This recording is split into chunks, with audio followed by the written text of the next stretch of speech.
उन लोगों से हमारा इख्तिलाफ पलाट पलेट का नहीं है, उनसे इख्तिलाफ ही नामूसे मुस्तफ़ा की वजह से है। खुलासा ये है, जो कल नामूसे मुस्तफ़ा सल्लल्लाहु अलैहि वसल्लम पर जंग थी, आज उसका इनकार करके नई जंग लड़ी नहीं जा सकती। आज की जंग में फतह तब है जब कल के फाते को सलाम करोगे। आज फर्ज है आला हजरत का नाम लेने वालों पर कि अपनी खामोशी तोड़ें। मैं कह रहा हूं, गूंगा बोला वरना क़यामत को बोलोगे।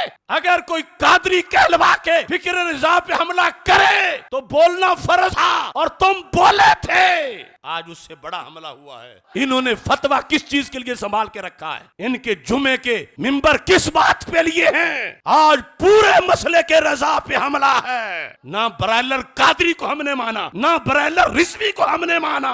कल तो शाह अहमद नूरानी के मुकाबले में भी तुम बोले, फतवे दिए तुमने, हालांकि उन्होंने तो किसी को आशिक रसूल करार ही नहीं दिया था। और कहां शाह अहमद नूरानी और कहां आज के बुचूंगड़े? आज इनकी सुलह कुल्लियत पर मदारिस के शेखुल हदीस कि अपनी खामोशी तोड़ें, इस वास्ते कोई गुंजाइश नहीं, ना बराइलर कादरी की, ना बराइलर रिजवी की। फिक्र रिजा से जो टकराएगा, कोई भी हो, पाश पाश हो जाएगा। रब्बी शरह ली सदरी यस्सिर ली अमरी वहलुल उक़दतम मिन लिसानी यफ़क़हू क़ौली।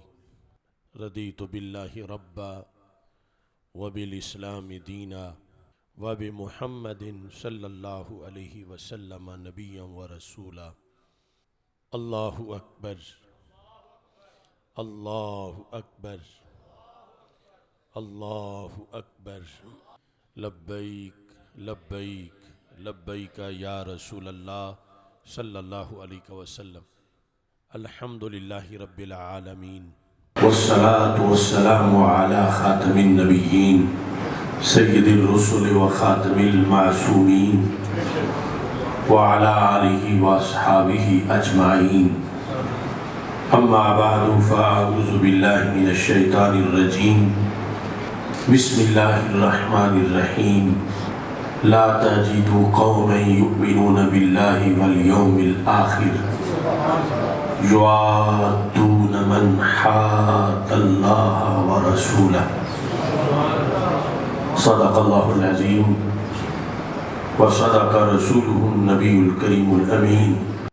मुनज़्ज़हुन अन शरीकिन फ़ी महासिनिही फ़जौहरुल हुस्नि फ़ीही गैरु मुनक़ासिमी।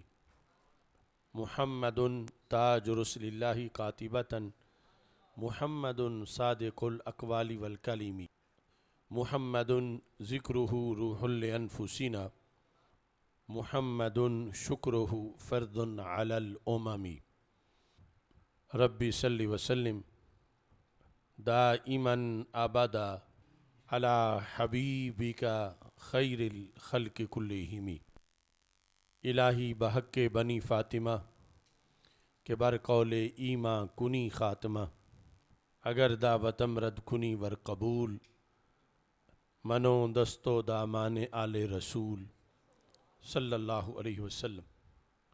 अल्लाह तबारक व तआला जल्ल जलालुहु व अम्मा नवालुहु व अतम्मा बुरहानुहु व अज़्ज़म शानुहु व जल्ल ज़िक्रुहु व अज़्ज़ इस्मुहु की हम्दो सना और हज़ूर सरवर कायनात मफ़ख़र मौजूदात ज़ीनत बज़्म कायनात दस्तगीर जहाँ गम गुसार ज़मां सैयद सरवरां जनाब मुहम्मद मुस्तफ़ा सल्लल्लाहु अलैहि वालिहि व अस्हाबिहि व बारक वसल्लम के दरबार में हदिया दुरूद सलाम अर्ज़ करने के बाद अस्सलामु अलैकुम व रहमतुल्लाहि व बरकातुहू।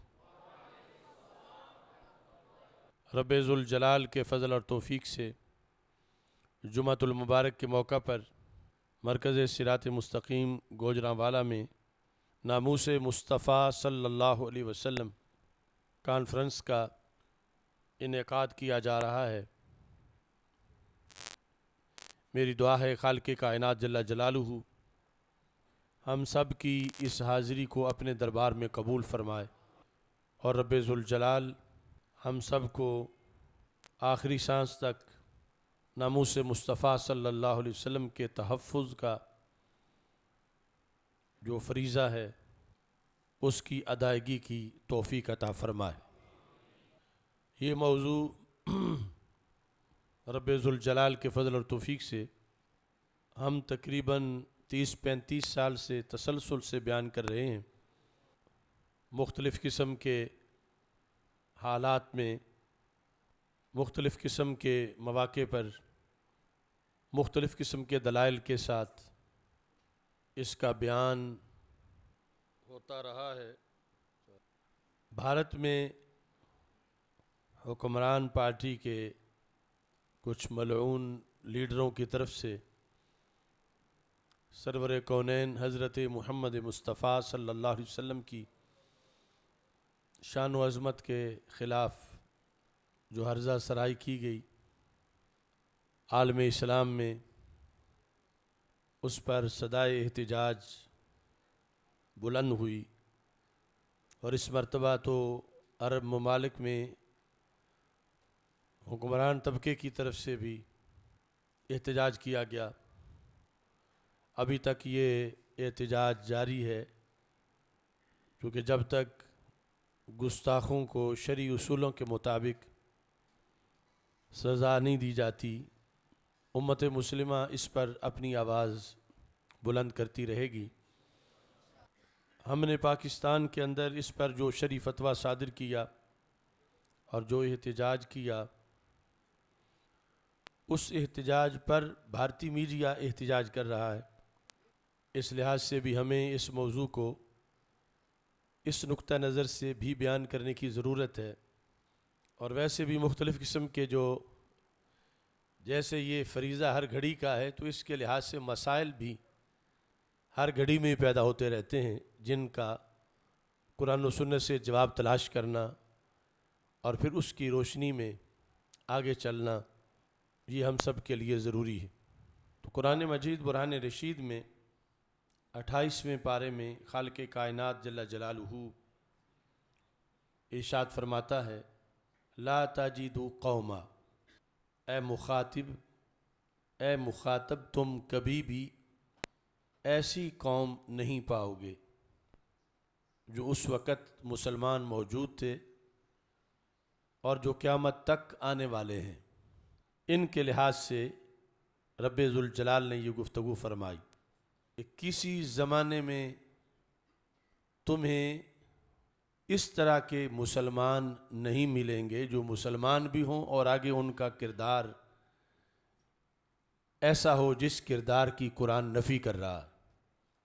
अगर उनका किरदार वैसा हुआ जिसकी कुरान नफ़ी कर रहे हैं तो फिर वो मुसलमान नहीं, और अगर वो मुसलमान हैं तो फिर उनका किरदार ऐसा नहीं होगा जिस किरदार की कुरान नफ़ी कर रहा है।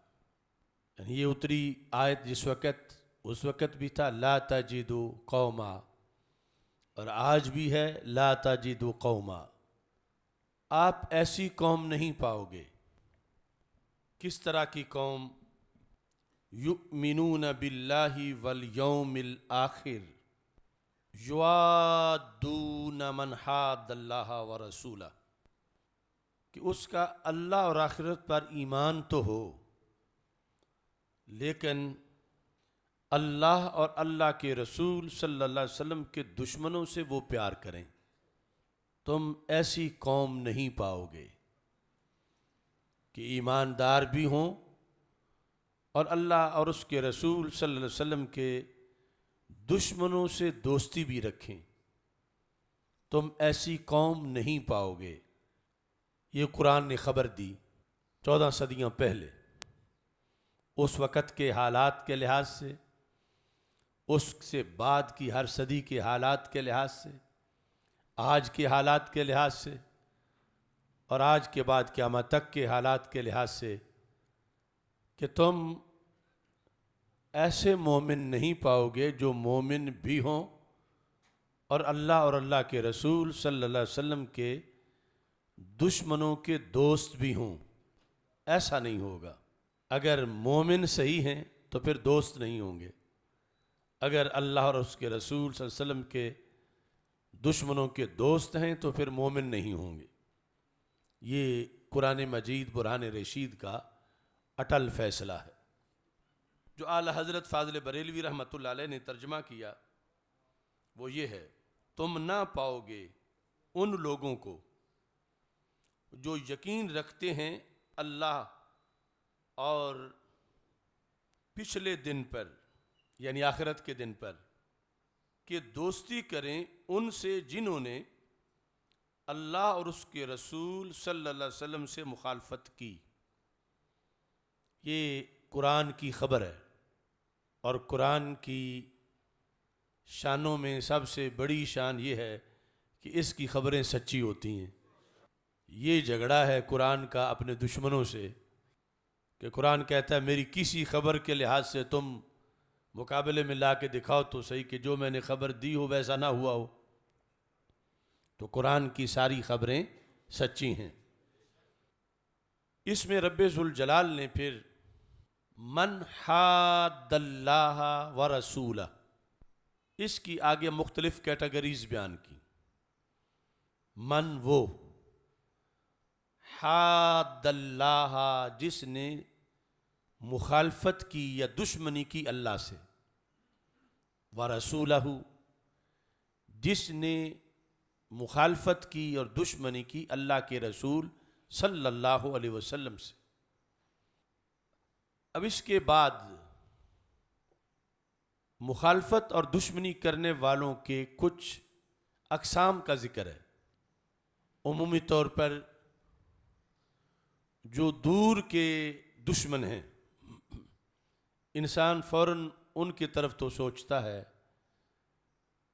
कि फ़लाँ हिंदू दुश्मन है, फ़लाँ सिख दुश्मन है, फ़लाँ नसरानी दुश्मन है, फ़लाँ यहूदी दुश्मन है, फ़लाँ मजूसी दुश्मन है। लेकिन ये दुश्मनी ऐसी है कि इस पर अहले ईमान की आजमाइश भी बहुत बड़ी है। जो दूर के दुश्मनान रसूल सल्लल्लाहु अलैहि वसल्लम हैं उनसे टकराव आसान है, लेकिन खुदा नखास्ता अगर कोई करीब में दुश्मन रसूल सल्लल्लाहु अलैहि वसल्लम हो तो कुरान तो उसके लिहाज से भी हुक्म दे रहा है। वो दुश्मन हो सकता है तुम्हारे शहर में हो, बल्कि महल्ले में हो, माज़अल्लाह ये भी मुमकिन है कि घर में हो। तो कुरान का हुक्म बराबर है कि मोमिन ऐसा नहीं हो सकता कि मोमिन भी हो और दुश्मन नबी से प्यार भी करे। तो कुरान मजीद बुरहान रशीद ने जहां आजमाइश ज्यादा थी फिर बतौर ख़ास उनका जिक्र किया। दुश्मन हो फ्रांस में हो, कोई क्रिश्चियन हो, दुश्मन हो यहूद में हो, कोई यहूदी हो, उसके लिहाज से भी हुक्म है उससे प्यार ना हो। मोमिन है तो उससे प्यार ना करे बल्कि उससे दुश्मनों जैसा मामला रखे। लेकिन अल्लाह अलीमुम बिज़ाति सुदूर है, वो इंसान की इस मशीनरी का खालिक है। उसे पता है कि इंसान को कहाँ कमज़ोरी लायक होती है, कहाँ आके इसके आसाब कमज़ोर हो जाने का खदशा होता है इसको। तो रब्बे ज़ुल जलाल ने फिर गिन कर कुछ दुश्मनों के नाम बताए।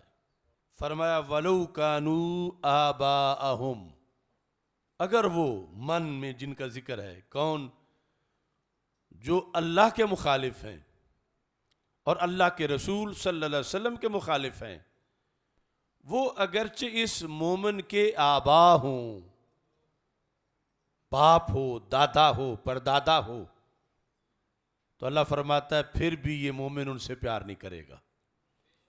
तुम ऐसा मोमिन नहीं पाओगे, उस वक़्त भी कहा आज भी और क़यामत तक के लिए भी।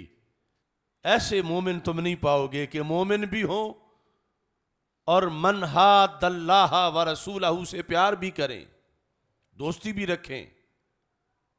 जो अल्लाह और अल्लाह के रसूल सल्लल्लाहु अलैहि वसल्लम से दुश्मनी करने वाले हैं, मुखालफत करने वाले हैं, अगरचे वो मुखालफत करने वाला इस मोमिन का अब्बा हो, तो कुरान कहता है मोमिन उस अब्बे से भी प्यार नहीं करेगा। ये कुरान है। आबा जमा है तो जमा जब जमा के मुकाबले में हो तो वाहिद वाहिद की तकसीम होती है। जिस तरह कुरान कहता है ना कि इज़ा कुमतुम इला सलाति फगसिलू वुजूहकुम, जब नमाज पढ़ने का इरादा करो तो क्या अपने अपना चेहरा धो लो।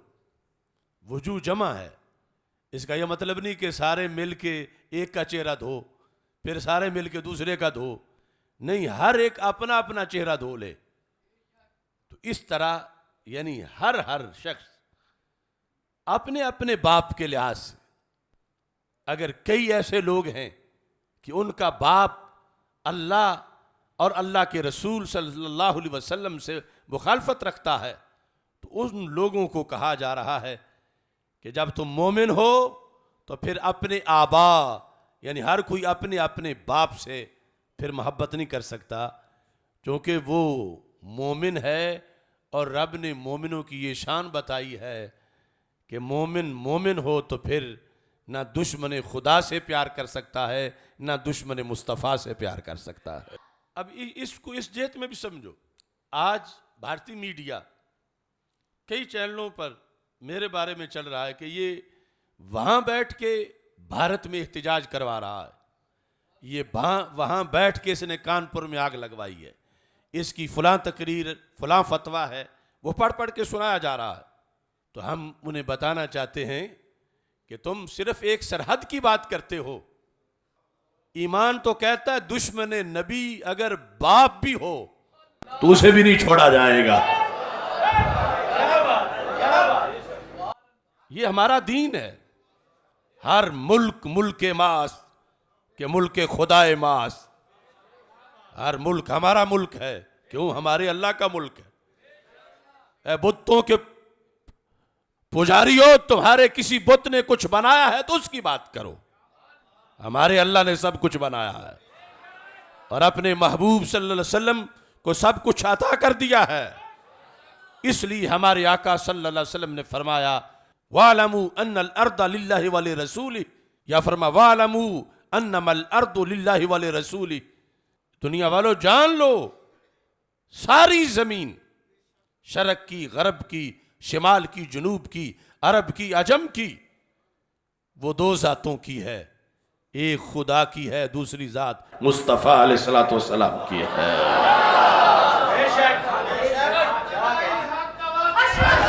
तो ये हमारा दीन है। यहां तो मन हादल्लाह व रसूला, इसमें अगर बाप भी उस जुमरे में शुमार होगा तो उसका बाप होना नहीं देखा जाएगा, उसका दुश्मन नबी होना देखा जाएगा। तो इस बुनियाद पर अगर हिंद की सरजमीन का कोई कुत्ता शान मुस्तफ़ा अलैहिस्सलाम की तरफ मुंह करके भौंके तो जो फतवा हमारे कुरान में हर दुश्मन नबी के लिए है वो फतवा उस दुश्मन के लिए भी है।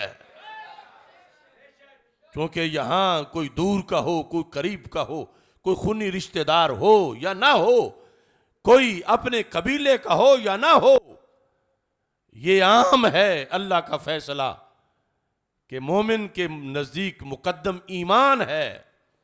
ईमान की बुनियाद पर हजारों सरहदों के पार रहने वाला भी हमारा भाई है। और अगर माज़अल्लाह ये रिश्ता ना रहे किसी से, वो सगा भाई क्यों ना हो, तो फिर भी मनहाद अल्लाह में आने के बाद उसके लिए वही फतवा होगा जो किसी यहूदी के लिए है, जो किसी नसरानी के लिए है, जो किसी हिंदू के लिए है, जो किसी सिख के लिए है। इस वास्ते के मुहम्मद हैं मताए आलम ईजाद से प्यारे, पिदर मादर बरादर जानो माल औलाद से प्यारे। तो कुरान कहता है वलौ कानू आबाअहुम, अगरचे वो दुश्मनी करने वाले मोमिनीन के आबा में से हों तो मोमिन फिर उनसे भी प्यार नहीं करेगा बल्कि उनके मुकाबले में खड़ा होगा। साथ ही रब फरमाता है ओ अबनाअहुम, खुदा न खास्ता अगर किसी का बेटा वो मनहाद अल्लाह में आ जाए तो मुसलमान ये नहीं देखेगा कि ये मेरा लख्ते जिगर है, मुसलमान ये देखेगा कि ये दुश्मन नबी है। ये ना बदलने वाला कुरान जिसने हमेशा का हमें उसूल दिया, वलौ कानू आबाहुम औ अबनाअहुम, तुम ऐसे मोमिन नहीं देखोगे कि जो मोमिन भी हो और फिर अल्लाह और अल्लाह के रसूल अलैहिस्सलाम के मुखालिफों से प्यार करें, अगरचे वो मुखालिफ किसी मोमिन का बाप हो या किसी मोमिन का बेटा हो। ऐसे मोमिन तुम नहीं पाओगे। अगर वो मोमिन है तो फिर अपने गुस्ताख बाप से भी प्यार नहीं करेंगे, अपने गुस्ताख बेटे से भी प्यार नहीं करेंगे। और साथ ही ये इरशाद फरमा ओ इख्वानहुम, माज़अल्लाह अगर किसी का भाई मनहाद अल्लाह में शामिल हो गया कि वो अल्लाह के मुखालिफ है, अल्लाह के रसूल अलैहि सलाम के मुखालिफ है, तो कुरान कहता है फिर मोमिन अपने भाई से भी प्यार नहीं करेगा। आज भारत में यह तसुर दिया जा रहा है कि मुल्क मुल्क का मामला है, उस मुल्क वाले इस मुल्क वाले मामले में क्यों उलझते हैं। तो हमारा कुरान कहता है मुल्क मुल्क तो दूर की बात है, ये घर घर का मामला है, ये भाई भाई का मामला है, ये बाप बेटे का मामला है, ये बेटे बाप का मामला है। अगर कोई खुदा न खास्ता घर में दूसरी तरफ खड़ा हो जाए तो मोमिन ये भी नहीं देखता कि घर का क्या बनेगा। अगर किसी का बेटा दूसरी तरफ खड़ा हो जाए तो मोमिन ये भी नहीं देखता कि अब क्या बनेगा। लिहाजा बुतों के पुजारी हमारे मजहब की हकीकत को समझे और नामूसे मुस्तफ़ा सल्लल्लाहु अलैहि वसल्लम के पहरेदारों का जो नजरिया है इसको अपने जाली ज़ाब्तों के शिकंजों में मत जकड़ें, इसलिए कि दिल बा महबूब हिजाजी बस्ताएं, हम सब एक हैं कि हमारे महबूब एक हैं। वो हिंद का मुसलमान हो या पाकिस्तान का, वो बांग्लादेश का मुसलमान हो या अफगानिस्तान का, वो अरब का हो या आजम का, वो अमेरिका का हो या बरतानिया का, सब इस मसले पर एक ही आवाज बुलंद कर रहे हैं, गुस्ताख नबी की एक सजा, गुस्ताख नबी की एक सजा, गुस्ताख नबी की एक सजा। इस मसले को आगे आज नाम निहाद हिंद के मुफक्किर यानी वो हिंदू वो इसमें हुदूद व क़ुयूद अपनी तरफ से लाकर इस इंटरनेशनल आलमी मसले पर हिंद के सेकुलरिज्म को मुसल्लत करना चाहते हैं। हम फिर रुए सुखन रज़ाए मुज्तबा में बैठकर हिंद के ईवानों की तरफ कर रहे हैं। कल ये भी एक एक जुमला वो चैनलों पे सुनाएंगे। तो मैं पूरे वसूख से कह रहा हूं, जब पहले हिंदू धर्म ने नामूसे मुस्तफ़ा सल्लल्लाहु अलैहि वसल्लम के मसले पर आंखें बंद करके राजपाल की हिमायत की थी, इल्म दीन को शहीद करके वो समझ रहे थे कि ये तहरीक दब जाएगी, मगर अचानक तहरीक ने पाकिस्तान की शक्ल इख्तियार कर ली। तो आज भी अगर ये सूर में बाज ना आए तो जल्द वो वक्त आएगा जब भारत से एक नया पाकिस्तान इंशाअल्लाह सामने आएगा।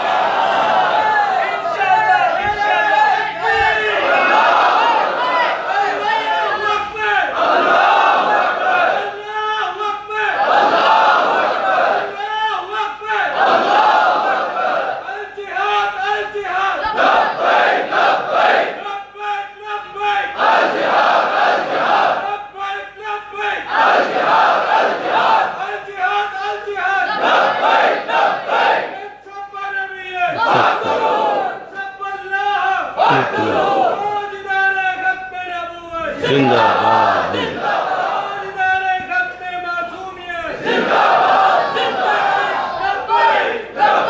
या रसूल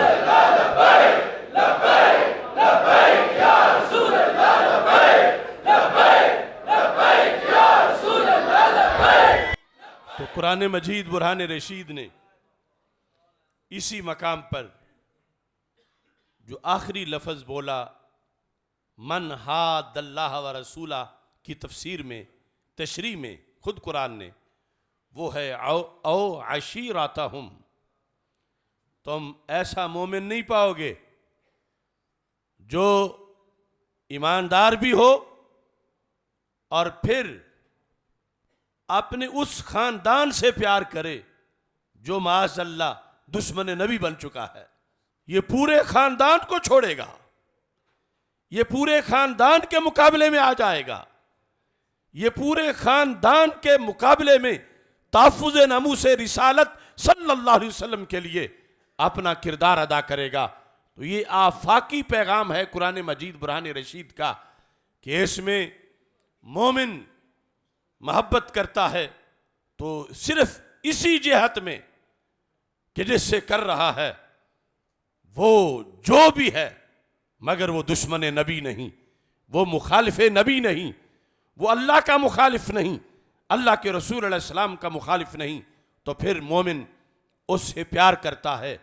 दिल महबूबे हिजाजी बस्ताइम जी सबब यक दिगर पेवस्ताइम, फिर आपस में एक हैं, फिर आपस में मुत्तहिद हैं, फिर मुट्ठी जैसे हैं, फिर एक खानदान है, फिर एक कुंबा है, फिर एक कबीला है।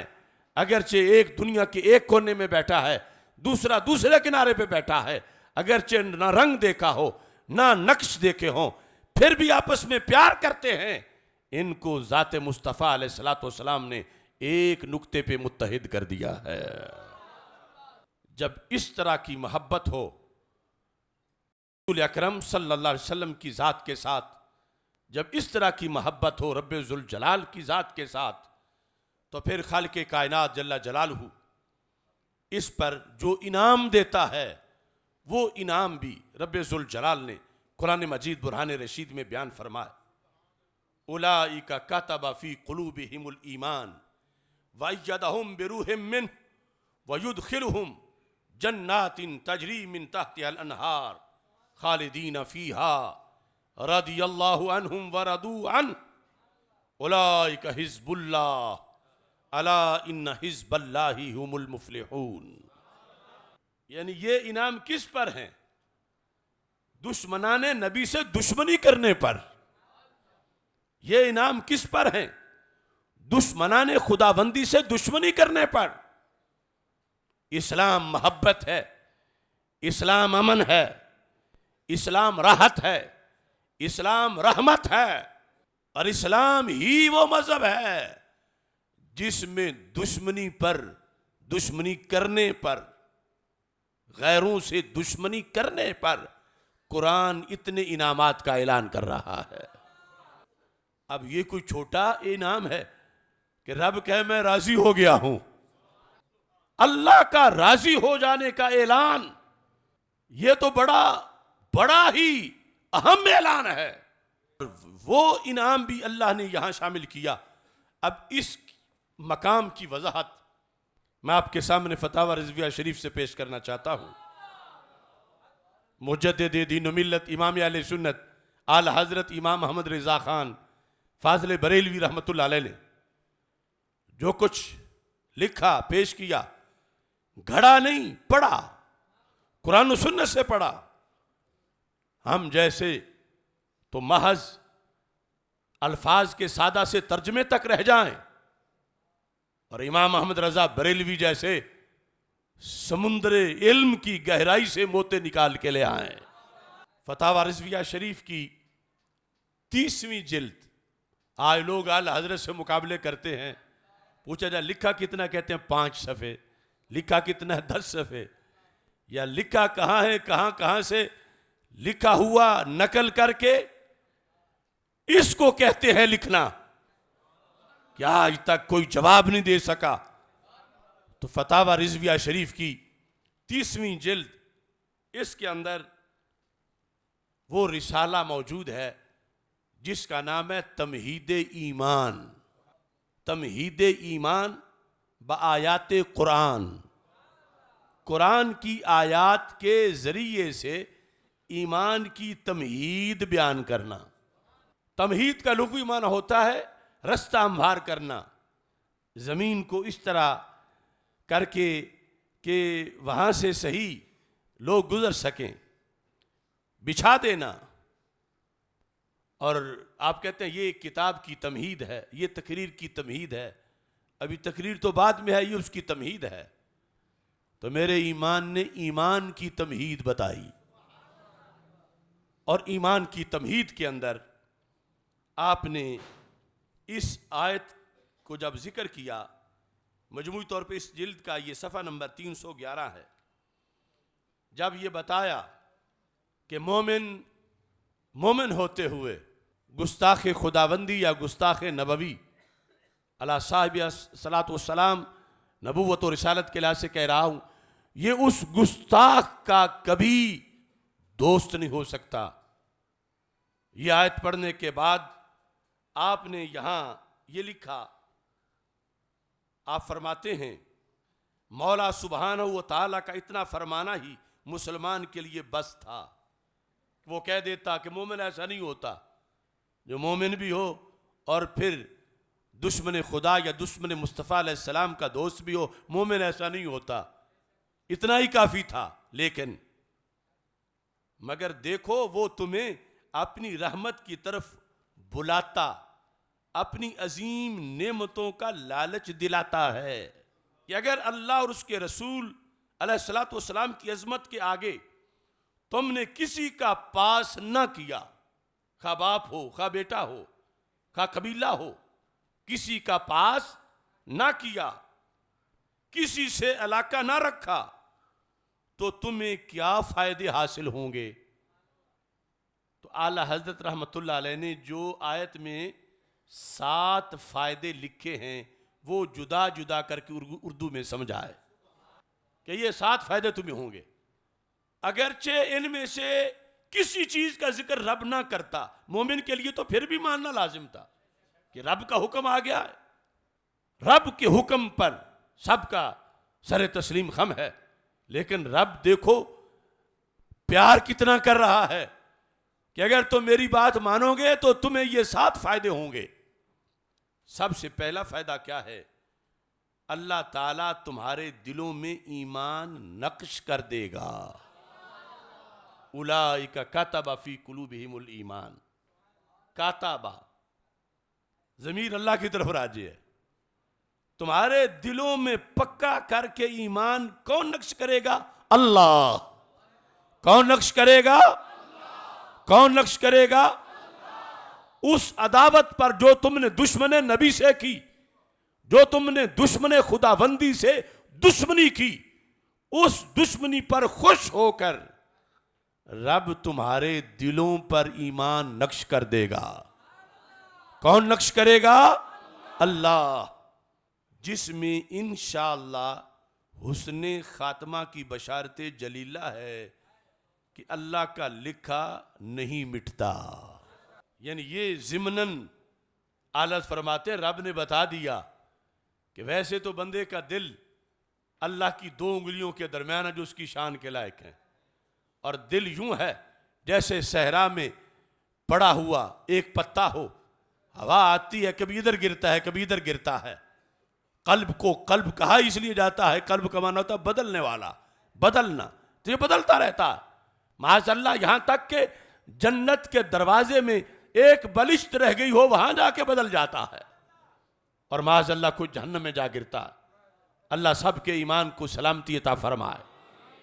तो सरकार फरमाते हैं, आला हजरत, कुरान की इस आयत से पता चल रहा है कि जो पहला इनाम है इस दुश्मनी पर, दुश्मने नबी से दुश्मनी पर, कुरान में दोस्ती के भी बड़े बड़े इनाम हैं, मगर यहां दुश्मनी का इनाम है कि वो क्या है कि अल्लाह जब नक्श करेगा तो आलस फरमाते हैं, पता चला कि इस बंदे का खात्मा बिल खैर होगा क्योंकि अल्लाह का लिखा हुआ मिटता नहीं, अल्लाह का लिखा हुआ मिटता नहीं।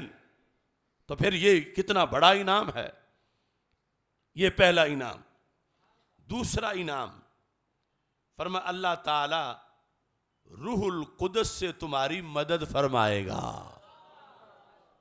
वायदहुम, उसमें यह बताया जा रहा है रूहुल कुदस से तुम्हारी मदद फरमाएगा। तो आज लोग छोटे छोटे मददगार, एक एक दो दो चार चार बंदे और उनकी मामूली मामूली सलाहियतें, उनके पीछे अपना सौदा करते फिर रहे हैं दीन ईमान का। लेकिन यहां तो कितना बड़ा मददगार मिलेगा कि जिब्रील अलैहिस्सलाम की असली जो साख्त है उसके 600 पर हैं और एक पर मशरक से मगरब तक है। जब इतना बड़ा मददगार तुम्हारे साथ लगा देगा रब्बे जुल जलाल, तो फिर कौन सी हुकूमत तुम्हें शिकस्त दे सकेगी? फिर कौन सा तबका तुम पे गालिब आ सकेगा? तो ये भी रब्बे जुल जलाल ने कुरान मजीद बुरहान रशीद में फरमा दिया, अल्लाह रूहुल कुदस से तुम्हारी मदद फरमाएगा। तीसरे नंबर पर, तुम्हें हमेशगी की जन्नतों में ले जाएगा। टेम्परेरी नहीं है कि चंद दिनों के लिए, हमेशा की जन्नत। हमेशा की जन्नत जिनके नीचे नहरें रवां हैं। चौथे नंबर पर, तुम हिजबुल्लाह कहलाओगे, खुदा का गिरोह। तुम खुदा के गिरोह कहलाओगे, खुदा वाले हो जाओगे। ये तारफ होगा, ये अल्लाह वाले हैं, अल्लाह वाले हैं। नबी के दुश्मनों से टकराए हैं तो अल्लाह वाले हैं। इस वास्ते कि जो नबी वाला हो अल्लाह वाला जरूर होता है। और पांचवें नंबर पर, मुंह मांगी मुरादें पाओगे। ये कैसी अता है कि जो जिक्र आ रहा वो तो है ही, और आगे मुअय्यन लिस्ट नहीं, मर्जी तुम्हारी है, जो मांगोगे मिल जाएगा। मुंह मांगी मुरादें पाओगे, बल्कि उम्मीदों ख्यालों गुमान से करोड़ों दर्जे अफजू। मतलब क्या है? एक तो है ना कि जुबान पे लाना पड़े, जन्नत में है कि सिर्फ ख्याल करोगे तो सब कुछ सामने आ जाएगा कि क्या खाना है, क्या पीना है, क्या चाहिए। ये रब्बे जुल जलाल ऐलान कर रहा है इस दुनिया के इम्तिहान में कि अगर अल्लाह और उसके रसूल अलैहिस्सलातु वस्सलाम के मामला में तुमने गैरत का इजहार किया और दुश्मन नबी का बाप था, बेटा था, भाई था, कबीले का था, तो हमने उससे अपना रिश्ता, खूनी रिश्ता नहीं देखा, बल्कि ईमानी रिश्ते की बुनियाद पर तुमने उनसे अदावत वाला पहलू अपनाया। तो ये सारे इनाम मिलेंगे। यहां तक कि छठे नंबर पर क्या इनाम है? फरमाया सबसे ज्यादा ये कि अल्लाह तुमसे राजी हो जाएगा।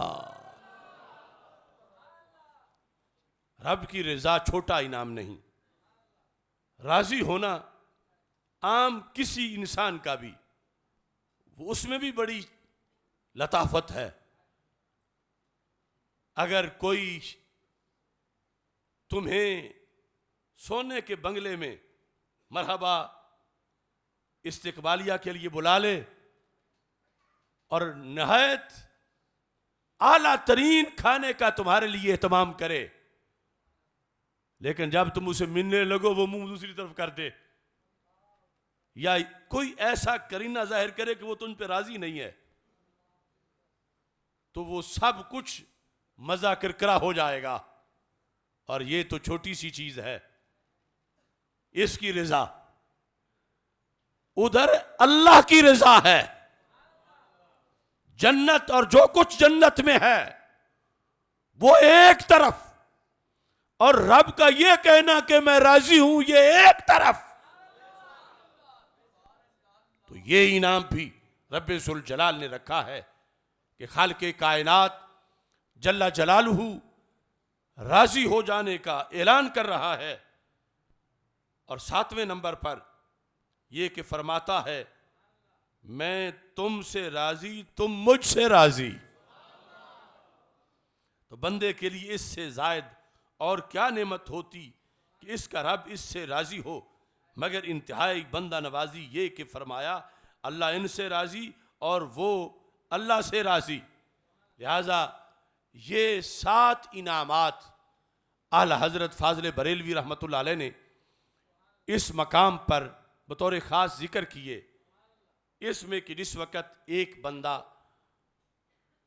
इस गैरत का इजहार करता है और जो दूर वाला मामला था वो आसान था, अगरचे उसमें भी बड़े मुश्किलात हैं, मगर इसके मुकाबले में जिनका बतौर ख़ास रब ने जिक्र किया और ज़रूरी समझा कि ये रिश्ते तो जिक्र किए जाएं, और उसे वो अलीमुम बिज़ाति सुदूर है, उसे पता है कि मोमिन को क्या क्या मुश्किलें पेश आती हैं, बंदे को क्या क्या मुश्किलें पेश आती हैं।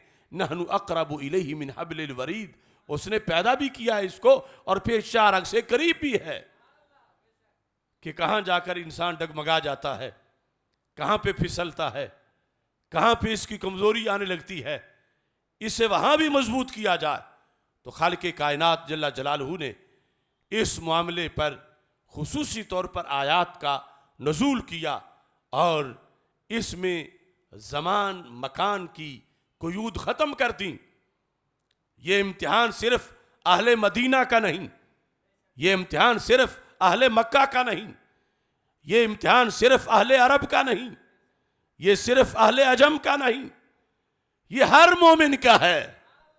ये सिर्फ पहली सदी वालों का नहीं, ये हर मोमिन का है। ज़माना कोई हो, इलाका कोई हो, हालात कैसे हो, रब्बे ज़ुल जलाल ने मोमिन का दस्तूर बताया।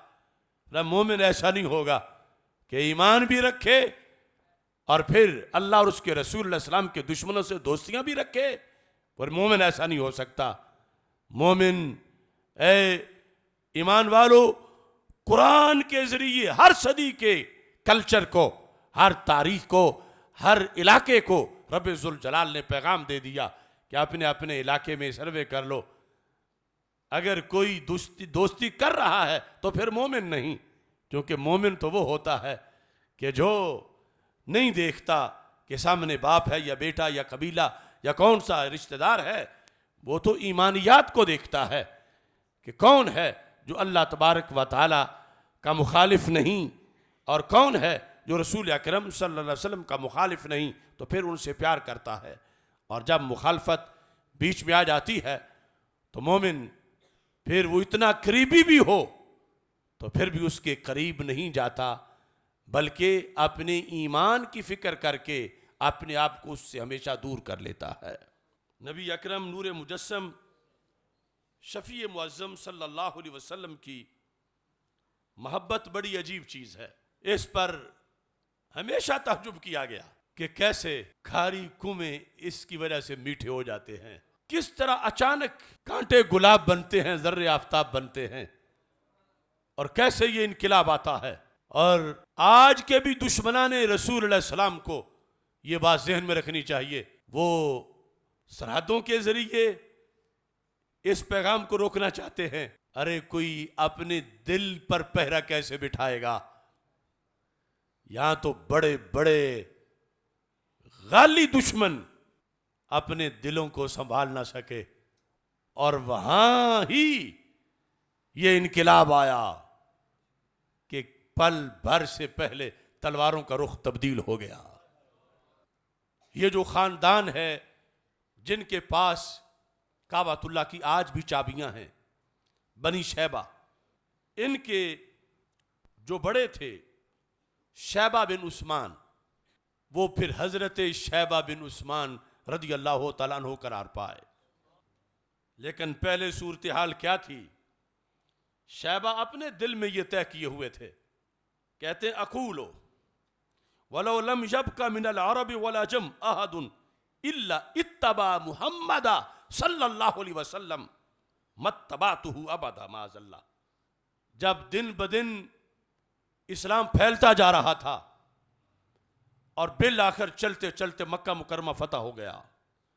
बड़े बड़े मूजी दुश्मन मात हो गए, कुरैश की कमर टूट गई और बड़े बड़े जो मुखालिफ थे उन्होंने कलमा पढ़ लिया।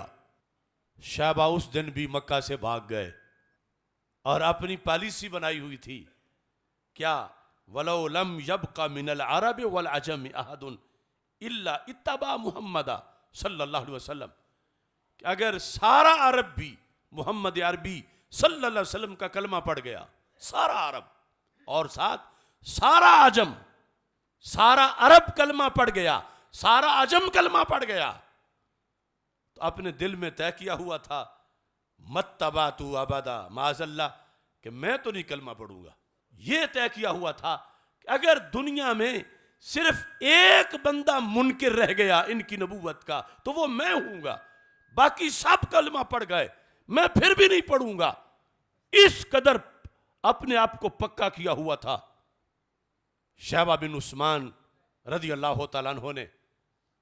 लेकिन हुआ क्या, जब फतह मक्का के बाद हुनैन का मामला शुरू हुआ और ये इधर से भाग के कि मक्का वाले तो अब मुकाबला करने वाले नहीं रहे और सरदारों ने कलमा पढ़ लिया है और वो तो मान गए हैं, ये मुकाबिल दूसरे कबाइल उनकी तरफ अपने आप को शामिल करके ये पक्का इरादा किया हुआ था इसने कि अब जिस वक़्त मैं हज़रत मोहम्मद मुस्तफ़ा सल्लल्लाहु अलैहि वसल्लम को देखूंगा, माज़अल्लाह तो सरकार को शहीद करने का इरादा करके तलवार हाथ में लेकर ये फिर रहा था और ख़ुद अपनी ज़ुबान से इस चीज़ को बयान करते हैं। कहते हैं जब रसूल अकरम सल्लल्लाहु अलैहि वसल्लम घुल मिल गए, यानी दस्त बदस्त लड़ाई हो रही थी, तो मैं तलवार लेके आगे बढ़ा। फदनऊ तो उरीदो मा उरीदो मिन हो, मेरा वही जो निहायत गंदा और गलत इरादा था उसी से मैं आगे बढ़ रहा था। वरफा तो सैफी, चलते चलते मैं बिल्कुल करीब हुआ तो मैंने अपनी तलवार इस तरह करके उठाई, रसूल अकरम सल्लल्लाहु अलैहि वसल्लम को माज़अल्लाह शहीद करने के लिए। तो कहा फ़रोफ़ अली शुवाज़ुम मिन नार कल बर्क, तो मुझे सामने से यूं एक चीज़ का सामना करना पड़ा जिस तरह के कोई बिजली का शोला होता है, और वो इतना तेज था कि मैंने समझा कि मेरी आंखें जल जाएंगी। तो मैंने फौरन अपना हाथ अपनी आंखों पे किया और फवदा तो यदी अला बसरी खौफन अलैहि, जब मैं इस तरह करके कि आंखें जल जाएंगी, हमला करना तो दरकिनार, खड़े रहना भी मुश्किल था कि देखूं किसी तरफ, आंखें इस काबिल ना रहीं। जब हाथ से मैं अपनी आंखों को छुपा रहा था तो ऐसे में रसूल अकरम सल्लल्लाहु अलैहि वसल्लम की निगाह शहबा पे जा पड़ी। शहबा कहते हैं फल्तफता इलैया रसूलुल्लाह सल्लल्लाहु अलैहि वसल्लम व नादानी, सरकार ने तवज्जो भी फरमाई और मेरा नाम लेके मुझे बुलाया। फरा या शैब उदनो मिन्नी, कायनात के अजीम इंसान के जिनको कत्ल करने के लिए कोई खुद करीब होना चाहता है, सरकार उसे कह रहे हैं उदनो मिन्नी, शायब आओ मेरे करीब हो जाओ। कहते हैं फदनऊ तो मिन हो, मैं उनके करीब चला गया। फमासहा सदरी, आपने मेरे सीने पे हाथ फेरा, वही सीना जिसमें शोले थे अदावत के, जिसमें बुग़्ज़ भड़क रहा था, जो कत्ल और शहादत का मंसूबा लेकर थोड़े फासले पे खड़ा था। रसूल अकरम सल्लल्लाहु अलैहि वसल्लम ने कहते जब मेरे सीने पे हाथ फेरा और साथ लफ्ज़ बोले अल्लाहुम्मा अइज़हु मिनश शैतान, इस बंदे को शैतान से बचा ले, रब इसे अपनी पनाह में ले ले, इसे शैतान से बचा ले।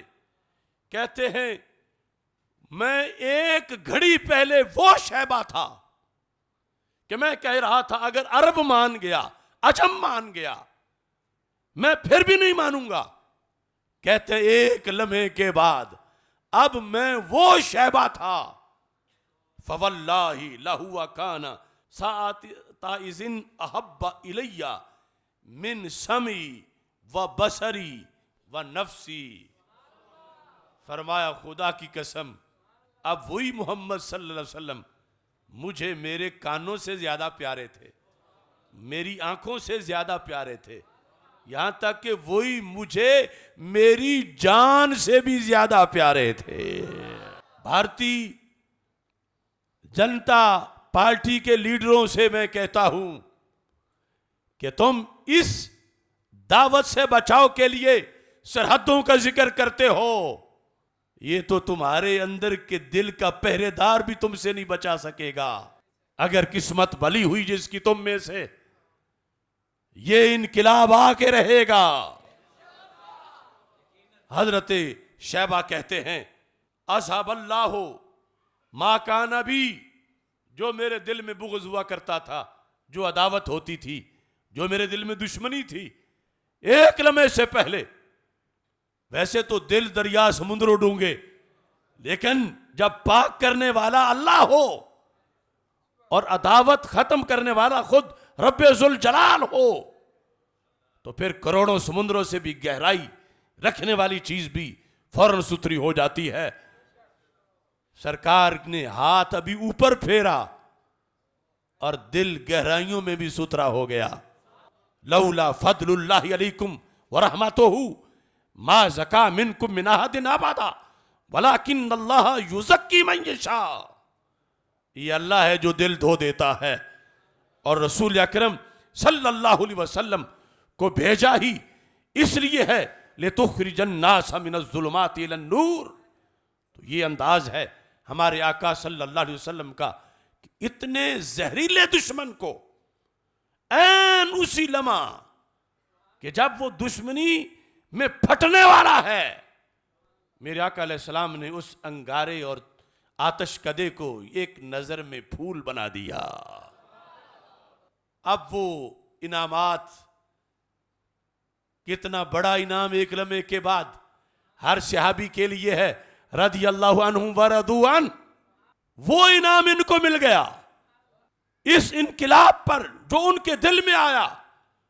अब यहां वो अपनी इस तमाम दास्तान को खुद बयान करते हैं, कहने लगे, साथ ही रसूल अकरम सल्लल्लाहु अलैहि वसल्लम ने ड्यूटी भी लगा दी, उदनो रा करीब हो जाओ, फिर फकातिल, मेरे दुश्मनों को मारो।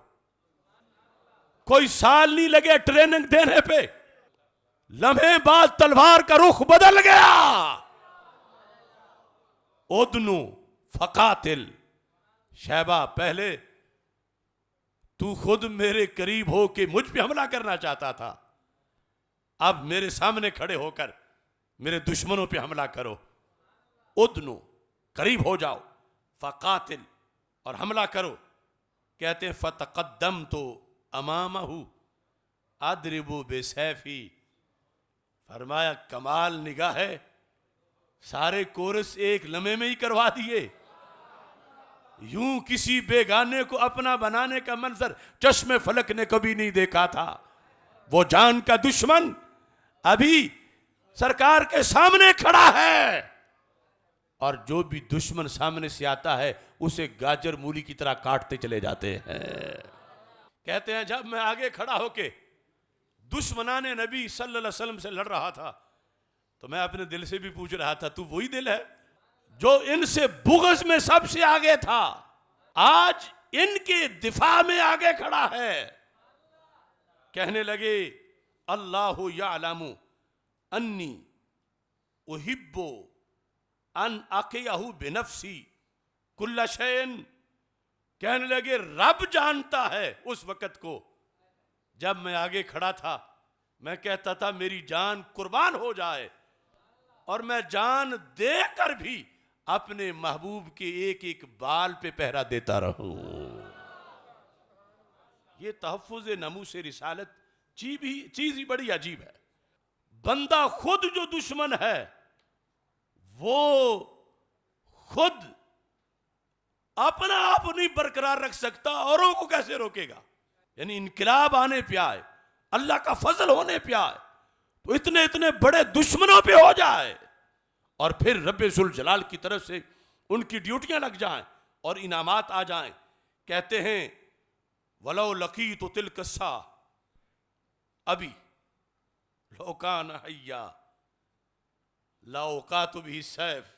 ये जो आयत पढ़ी उसका एक मंजर है, कहने लगे खुदा की कसम अगर उस वक्त जब मैं अपने नबी अलैहिस्सलाम के सामने तलवार लेके खड़ा था मेरा अब्बा भी सामने आता मैं उसका भी सर उतार देता। यह है इश्क़ मुस्तफ़ा सल्लल्लाहु अलैहि वसल्लम और यह है मोहब्बत रसूल सल्लल्लाहु अलैहि वसल्लम। अब फैसला करने में ना बीबी से पूछा है घर जाके, ना बच्चों से पूछा है, ना किसी और से पूछा है कि मैं पार्टी बदलने लगा हूं, मैं दूसरी तरफ जाने लगा हूं। ये इनकिलाब आ जाने के बाद खुद ब खुद ईमान ने ये बात करवाई। अभी ना सूरत पड़ी थी ना आयत का पता था कि अहकाम क्या है। कहने लगे खुदा की कसम मैं इश्क के इस दर्जे पे पहुंचा कि मुझे मेरे नबी अलैहिस्सलाम ने अपने आगे खड़ा कर दिया है कि तुम जिहाद करो। तो कहते अगर उस वक्त मुझे मेरा बाप भी, कहते हैं मेरा बाप अगरचे मर चुका है, अगर जिंदा होता और वो साथ सामने आ जाता दुश्मनान नबी अलैहिस्सलाम की तरफ तो मैं ये ना ख्याल करता कि अब्बा है, मैं उसका भी सर तन से जुदा कर देता। अब इसमें चूंकि इनका सारा मामला ही पहले जुदा था, सहाबा में ना कोई बेली है ना कोई दोस्त है, अभी खुद ब खुद ही ना किसी के जरिए से किसी की सिफारिश पर करीब आए हैं, बस आनन फानन हमला करने के लिए करीब हुए हैं। आगे निगाह मुस्तफ़ा अलैहिस्सलाम ने हमला कर दिया है और ये खुद मफ्तू हो गए हैं।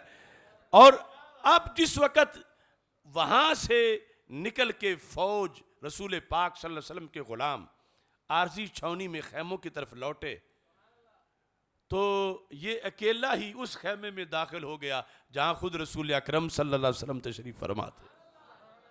हजरत शैबा कहते हैं फदखल तो अलैहि, जब मैं दाखिल हुआ तो सरकार ने फिर मुझे प्यार से कहा या शैब अल्लज़ी अरादल्लाहु बिका खैरु मिम्मा अरदता बिनफ्सिका। फरमाया तेरा इरादा कुछ और था, तेरे अल्लाह का इरादा और था। अरे तू अपने बारे में जो तू इरादा किया हुआ था उससे कहीं बेहतर वो इरादा है जो रब ने तेरे बारे में किया हुआ था। तू मुझ पर हमला करके जहन्नमी बनना चाहता था और रब तुझे जन्नती बनाना चाहता था। अब ये अगला मजमून सिर्फ वो ही बयान कर सकता है जो बरेलवी हो, इन मसले के अहले सुन्नत पे हो। दूसरे तो कहते हैं कि नबी को क्या खबर, दीवार के पीछे की नहीं जानते माज़अल्लाह उनके बकौल। लेकिन शैबा कहते हैं मेरे दिल की हर चीज खोल के मेरे नबी ने बयान कर डाली। शैबा कहने लगे सुम्मा हद्दसनी बिकुल्लि मा अज़मरतु फी नफ्सी, मुझे पास बिठा के मेरे आका अलैहिस्सलाम ने हद्दसनी मुझे हदीस बताई, खबर दी। क्या? बिमा अज़मरतु, वो जो मैंने छुपाया था। कहां? फी नफ्सी, अपने दिल में। बिमा अज़मरतु फी नफ्सी, वो बताया जो मैंने छुपाया था कि अगर अरब मान गया अजम मान गया मैं नहीं कलमा पढ़ूंगा। तो सरकार ने फरमाया अब सुनाओ, तुम तो कहते थे अरब मान गया अजम मान गया मैं कलमा नहीं पढ़ूंगा, ये तुम्हारे दिल में छुपी हुई बात थी। और फिर तुम मुझे शहीद करने के लिए आगे आ रहे थे और फिर तुम्हें पता चला जब आगे से शोला तुम्हारी तरफ बढ़ा और तुम आंखें ढांप रहे थे, तुमने तो निगाहें बंद की हुई थी लेकिन तेरे नबी ने निगाह डाल दी थी। लफ्ज रिकॉर्ड पर सुम्मा हद्दसनी, तन्हाई में खैमे में बिठाकर उसी मैदान जंग के एक कोने पर, हद्दसनी बेकुल्ली मा अज़मरतु, बातें मेरी थी जुबान नबी अलैहिस्सलाम की थी। बेकुल्ले मा अज़मरतु, जो भी मेरे ज़मीर में मैंने छुपाया था, फी नफ्सी मिम्मा लम अकुन अज़कुरुहु लिअहदिन क़त्तु, जो मैंने कभी अपनी बीवी को भी नहीं बताया था, अपने बच्चों को भी नहीं बताया था, अपने जिगरी यारों को भी नहीं बताया था, मेरे नबी ने सब कुछ खोल के मेरे सामने रख दिया। कहते हैं जिस वक्त रसूल अकरम सल्लल्लाहु अलैहि वसल्लम ने मेरी सारी हिस्ट्री मुझे बता दी, जो मैं दिल से बाहर लाई नहीं था, जुबान पर वो लफ्ज नहीं लाया था, हमेशा दिल में रखा। अजीब इनका इल्म था। कहते हैं मैं सुन रहा था और साथ नारा लगा रहा था। इतनी सदियों के बाद आज भी वो नारा लगता है तो सुन्नी के मजमे में लगता है, दूसरों के तो चिराग बुझ जाते हैं, दूसरे परेशान हो जाते हैं, लेकिन आज भी वो खैमा सामने रखो जहां हजरत शैबा रदी अल्लाह तआला अन्हु को सरकार दो आलम सल्लल्लाहु अलैहि वसल्लम एक एक बात गैब की बता रहे थे और शैबा कह रहे थे फ़इन्नी अशहदु अल्ला इलाहा इल्लल्लाह व अशहदु अन्नका रसूलुल्लाह सल्लल्लाहु अलैहि वसल्लम। ए नबी, मैं गवाही देता हूं अल्लाह के सिवा कोई माबूद नहीं और आप अल्लाह के सच्चे रसूल सल्लल्लाहु अलैहि वसल्लम हैं। फ़इन्नी अशहदु, मैं गवाही देता हूं। अब जिस चीज पर हजरत शैबा ने गवाही दी उसी पे आज सुन्नी भी गवाही देता है। जिस पे वो खुश हुए उस पे आज ये भी खुश हो रहा है। और नबी अकरम सल्लल्लाहु अलैहि वसल्लम से दरखास्त की, सुम्मा कुल्तु इस्तगफिरली या रसूल अल्लाह सल्लल्लाहु अलैहि वसल्लम, कि महबूब आपने पहले भी बहुत करम मुझ पे फरमाया, मैं ये दरखास्त करता हूँ कि आप मेरी मगफरत की भी दुआ फरमा दें। तो रसूल पाक सल्लल्लाहु अलैहि वसल्लम ने फरमाया गफ़र अल्लाहु लक, रब तुझे बख्श दे। तो ये नामूसे मुस्तफ़ा सल्लल्लाहु अलैहि वसल्लम के लिए इंतखाब, ये अल्लाह की मर्जी है। यानी कोई ये ना समझे कि मैं अगर हुआ तो होगा, रब तो यूं दुश्मनों से भी काम लेता है, यानी उन्हें फौरन इस काबिल बना देता है। क्योंकि इन्नल इस्लाम यहदिमु मा काना क़ब्लहु, इस्लाम की शान ये है कि ये सारे दाग मिटा देता है। जितने दाग हों वो सब दाग एक बरसात से ख़त्म हो जाते हैं और फिर रब्बे ज़ुल जलाल अपनी तरफ से मज़ीद इनामात अता फरमाता है। तो ये फतावा रिज़विया शरीफ का ये मकाम, इसमें हमारे लिए और भी बहुत से असबाक हैं। और मैं अपने नौजवान तबके को बल्कि सबको दावत दूंगा कि कम अज़ कम तमहीद ईमान ज़रूर पढ़ें। यानी आला हज़रत फ़ाज़िल बरेलवी रहमतुल्लाह अलैह की तो हर किताब ही ज़रूरी है, 1000 से ज़ायद किताबें हैं, लेकिन तमहीद ईमान तो आखिर ईमान की तमहीद है। किसके लिए ज़रूरी है? जिसका भी ईमान है। तो ईमानदारों तमहीद ईमान ज़रूर पढ़ो। ये अलहदा छपी हुई भी है, फतावा रिज़विया शरीफ में भी है। और आज इसकी जो इफादियत और ज़रूरत और अहमियत है वो पहले से भी कई गुना ज़्यादा हो गई है। किताब का क्या नाम है? तमहीद ईमान। तमहीद ईमान बायात कुरान, आयात से आपने तमहीद पेश की है और उर्दू में है, यानी जो अरबी इबारतें हैं उनका उर्दू में तर्जमा है। आयात हैं, अहादीस हैं और फिर फ़िक़ी उसूल हैं, वो सब इसमें ज़िक्र हैं तमहीद ईमान के अंदर। अब यहाँ इसका मौजू क्या है? असल में ईमान की तमहीद की ज़रूरत क्यों पेश आई और इसमें किस चीज़ पर सारी आयात के ज़रिए जोर दिया गया? जब कुछ लोगों की गुस्ताखाना इबारतें, हिंदुओं की नहीं, सिखों की नहीं, यहूद नसारा की नहीं, बल्कि दावाए ईमान करने वालों की कुछ गुस्ताखाना इबारतें आला हजरत फ़ाज़िल बरेलवी रहमतुल्लाह अलैह के सामने आईं और उन इबारतों पर आपने फतवा लगाया। मसला नमाज रोजे का नहीं था, मसला नामूसे रिसालत का था। चूंकि कुरान ने वाजे कर दिया कि दुश्मन कोई आर का हो या पार का, जिसने भी तौहीन की उसका मुआखजा है। तो फ़ाज़िल बरेलवी रहमतुल्लाह अलैह की तरफ से जब वो फतवा सामने आया तो कुछ लोग उस फतवे को मानने में लईता लअल्ला का शिकार थे, पसो पेश कर रहे थे, हीले बहाने कर रहे थे। कोई कहता था भला मेरा उस्ताद कैसे गुस्ताख हो सकता है, कोई कहता था उसने इतनी किताबें लिखी हैं वो कैसे गुस्ताख हो सकता है, कोई कहता था उसके इतने शागिर्द हैं वो कैसे गुस्ताख हो सकता है। तो आला हजरत को फिर उसूल बयान करने पड़े। उसूल बयान करने के लिए आयात अहादीस से फिर इस मसले को वाज़े किया। तो उन लोगों से हमारा इख्तिलाफ पलाट पलेट का नहीं है, उनसे इख्तिलाफ ही नामूसे मुस्तफ़ा की वजह से है। नामूसे मुस्तफ़ा सल्लल्लाहु अलैहि वसल्लम की वजह से जंग लड़ी। सारी जंग तने तनहा इमाम अहमद रजा बरेलवी रहमतुल्लाह अलैह ने, और वो आज सब किताबें मौजूद हैं। हम कैसे वो भूले, हम कैसे उससे निगाहें फेरें? अगर फेरे तो फिर ईमान कैसे बचाएं? आज जो जंग हम पे फर्ज है नामूसे मुस्तफ़ा सल्लल्लाहु अलैहि वसल्लम के लिहाज से कि ये नमाज रोजे से बड़ा फरीज़ा है, हर घड़ी में फर्ज है, इस जिहत में कि वो तो 5 वक्त है दिन में, ये हर मिनट में हर सेकंड में है। लेकिन इस फरीजे की अदायगी के लिए ये भी फर्ज है कि पहले ये जैसे फरीजा अदा किया जाता रहा आज भी वैसे ही अदा होगा। आज कोई नया तरीका इसका नहीं। ये नहीं कि फ्रांस का गुस्ताख तो गुस्ताख करार पाए, और इमाम अहमद रजा बरेलवी ने जो हुसामुल हरमैन में जिनको गुस्ताख कहा, आज वो नए सिरे से हमारे दोस्त बन जाएं। आज नए सिरे से उनको हम इश्क़ रसूल सलाम के सर्टिफिकेट देने लगे।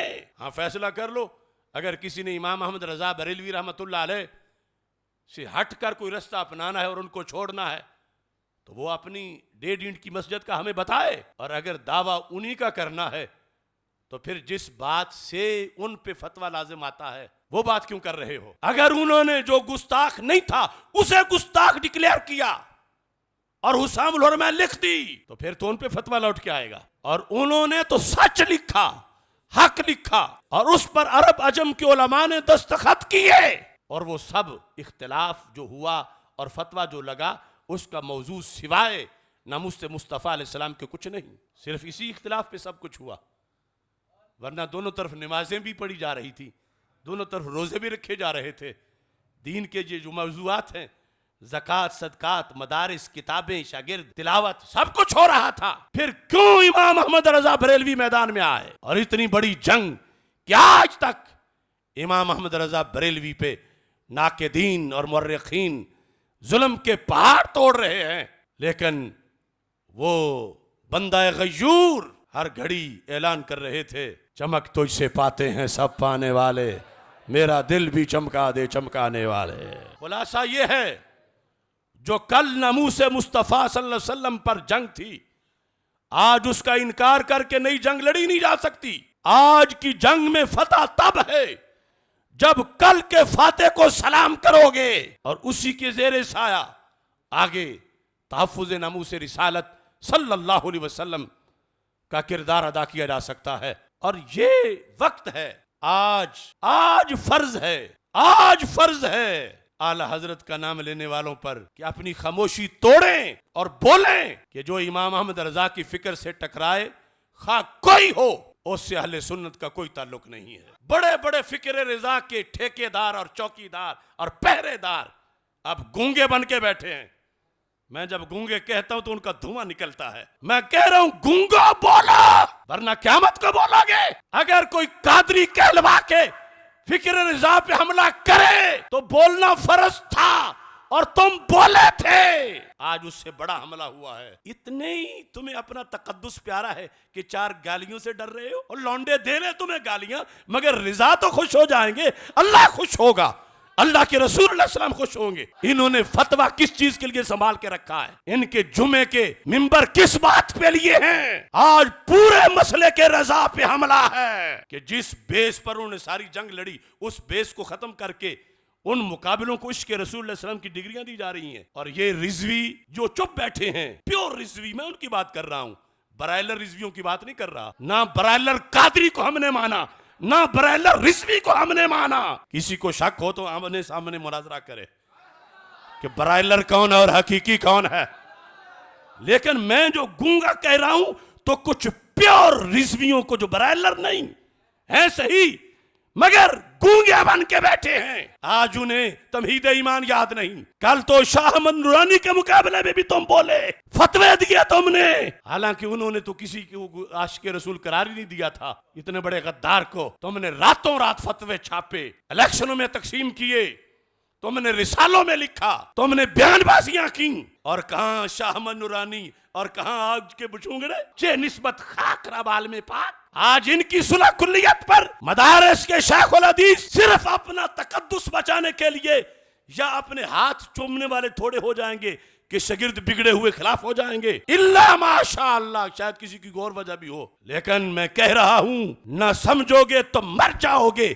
ए रिजवी मुसलमानों, तुम्हारी दास्तां तक भी न होगी दास्तानों में। अगर आज तुम मदारिस के मसनदे हदीस पे तुम नहीं बोलते इस क़यामत के बाद भी, और उनको छुट्टियां देते हो और फतावा रज़विया की बातें बिगाड़ बिगाड़ के पेश करके तुम मुफ्ती आज़म बनना चाहते हो, तो क़यामत करीब है। अगर कोई तहफ़्फ़ुज़ करना चाहता है तो सामने आए, हम उसको उल्टा करेंगे। इस वास्ते कोई गुंजाइश नहीं, ना बराइलर कादरी की, ना बराइलर रिजवी की। फिक्र रिजा से जो टकराएगा, कोई भी हो, पाश पाश हो जाएगा। ये पहला वाकया नहीं है। कुछ मुफ्ती साहब कह रहे हैं जी पहली बार एक बार हो गया तो कोई बात नहीं, बच्चा है, ये है, वो है। ये पहली बार नहीं हुआ, ये बार बार हुआ, बार बार हुआ, बार बार हुआ। और जो नाबालिग से हमारे इमाम खतीब, जिन्हें अभी कल का पता ही नहीं कि हजरत नब्बाज़े कौम मौलाना अबू दाऊद सादिक साहब का जमाना क्या था। नाबालिग छोकरों बात आ जाओ, तुम्हें क्या खबर के क्या है राहो रस्म शाहबाजी। जो शकस्त खुर्दा शाही पला हो कर गसों में, जो छोटा होते ही बदमजमों की बगलों में रहा हो जिहाती टोपी पहनकर, वो शकस्त गुर्दा शाही जो पला हो करगसों में, गिद्धों में जो पला हो, उसे क्या खबर के क्या है रहो रस्म शाहबाजी। लिहाजा हमने तो चूंकि ठेका लिया हुआ गाड़ियां लेने का, हमसे चुप नहीं होती। वक्त की अजान वक्त पे होती है, गुजर जाने के बाद अजान नहीं होती। तो इस वास्ते जो सोए हुए हैं और जो गूंगे बने हुए सब कुछ देख रहे हैं, और कोई पूछे तो इतने बेखबर से, अच्छा ऐसा हुआ, अच्छा अगर ऐसा तो हुआ है तो फिर क्या सुना है आपने, तो क्या आप पास भी बैठे हुए थे, ये अगर मगर ये क्या है। इस वास्ते वाज़े दो टोक पॉलिसी अपनाओ, वो सियासत जो मसलक से टकराए। एक MP MN ने तो क्या, हमें पूरी असेंबली भी जूते की नोक पे रखने के काबिल होगी। चोर डाकू लुटेरे अपनी टिकटें देकर इस तरह के बदमाश मजहब से टकराने वाले असेंबली में बिठा के क्या हासिल कर सकते हैं उनसे। ये पहले जो माफिया बैठा हुआ है, शाम को काफ है, सुबह को नून है, आगे लाम है, फिर ये है वो, ये भेड़ बकरियां, इनकी क्या हैसियत है। लिहाजा इस तरह के बना के अगर मिल भी जाए, अगरचे तो वो काम भी बड़ा दूर है, अगर आ भी जाए ऐसे, तो ऐसी भेड़ बकरियों से हम क्या इनको लेने के लिए मसलक बेच दें। लिहाजा हक हक है, बर वक्त इस पे डटना जरूरी है, और सब इस पर डटें और अब नारा बुलंद करें, इल्मो हिकमत, इल्मो हिकमत, इसको मोहब्बत, इसको मोहब्बत, इसको मोहब्बत, इसको मोहब्बत। अब हजूर ताजुश शरिया का नारा लगाओ, इल्मो हिकमत, इल्मो हिकमत, बस्ती बस्ती करिया करिया, बस्ती बस्ती करिया करिया, ताजुश शरिया, ताजुश शरिया, बस्ती बस्ती करिया करिया, बस्ती बस्ती करिया करिया, बस्ती बस्ती करिया करिया। कई बेवकूफ आज उनका नारा भी लगा रहे हैं और साथ सूरा कुल्लियत के सौदागरी भी बने हुए। मत बुजुर्गों के ऐसी मोहब्बत रखो, सच्ची रखो, पक्की रखो। अल्लाह तबारक व तआला हम सब का हामी व नासिर हो। वाखिरु दावाया अनिल हम्दुलिल्लाहि रब्बिल आलमीन।